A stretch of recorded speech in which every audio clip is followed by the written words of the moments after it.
Good morning.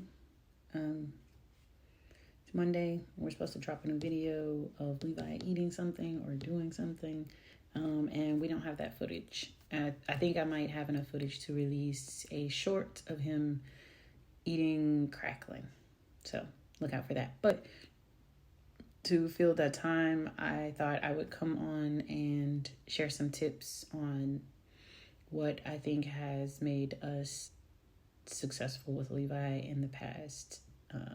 So actually, first, I want to take a step back and give what Levi's diagnosis actually is. I know it's in the description, or I think it's in the description, but I just want to be clear about that. So Levi was diagnosed with autism spectrum disorder at the age of, I think, 3-ish, 2 or 3-ish. And then he also got diagnosed with a seizure disorder and ADHD. He is nonverbal. He's very picky on what he likes to eat. He's very picky on what he likes to do. And so this journey is mostly about Dad and I and sister trying to introduce new things to him and how that goes. Most of this is raw, so I don't like to edit. All right, so number one is establish routines. I think this is something that I love. It's near and dear to my own heart, which can sometimes be a problem, but I love routines. And so the first thing that I implemented with Levi is a bath routine or a nighttime routine. And so the reason that I did that is for my own sanity. So if he was having a crazy day, at least he knew that at 8:30 every day, it was wind down time.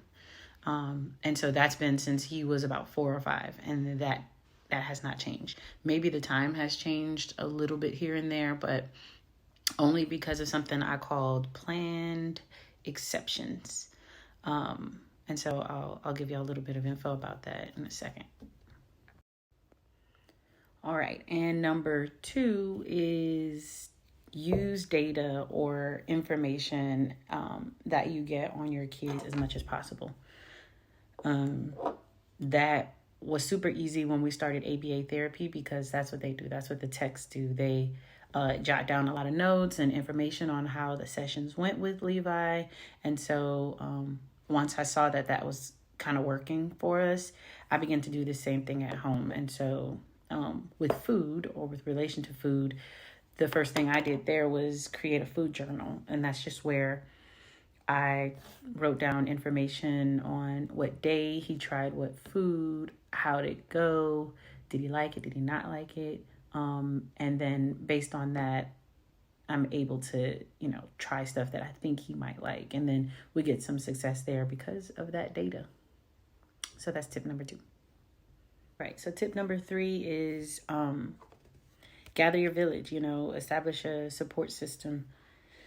I think I moved away when Levi was 9 months. I mean, we didn't have a diagnosis yet, but he was about 9 months, and I moved to a new town or city, and I had one relative here. And so I felt like it was a lot. It was a lot for me to ask of someone to help me with my kid, and then more so when he had extra needs or he had things that, made him tick or made him upset. And I definitely, every time I did ask somebody to watch him, I sent him with a how-to Levi. You can ask anybody that's ever babysat. They got directions. They got instructions on how to watch my kid because I needed to make sure that everything went smoothly. That's how I am. All right, to talk a little bit or give an example of what I call the planned exceptions. I think I mentioned the bath routine, but at some point we wanted to give Levi the ability to kind of to ask for more. So we wanted him to know that, yeah, you can have these things. And if you want more, all you have to do is ask. So the first thing that we did there was, okay, he has an established bedtime routine.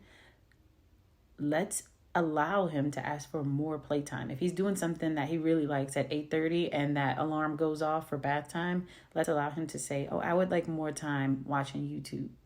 And so what we did first was allow him that more time. And then eventually we planned to say, sometimes you can have more time, but not this time. So that's an example of a planned exception to your normal routine. And then for the second tip, it was to use data.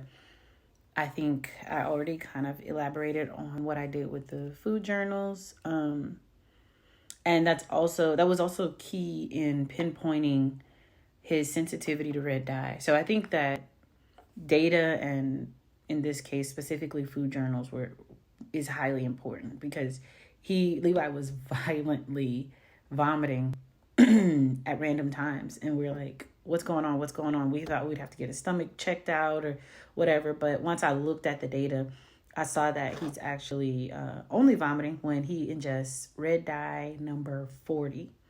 That's not to say that, I don't know why. Honestly, I still haven't pinpointed why, and at this point I'm considering taking him to a GI specialist, but that's how we found that out. So that's important. Keep journals, take data.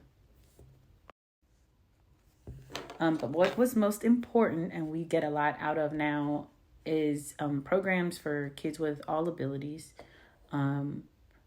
Things that, other parents have told us about, things from our Facebook groups, things that we got from just kind of Googling online. Like there are summer camps that Levi goes to every summer. We got him into a good classroom at a good school. He's made friends, we've made friends. And so it was just, kind of getting out there, because if you kind of stay in your own bubble, which I know we want to do, we want to retreat, we want to kind of make things as comfortable for us at home and then just stay there. But I actually found that it's a lot easier for everyone this way when we go out and we use the resources that we have around us. That's it. Those are my 3 tips for this week. Let me know what I should talk about next. Bye.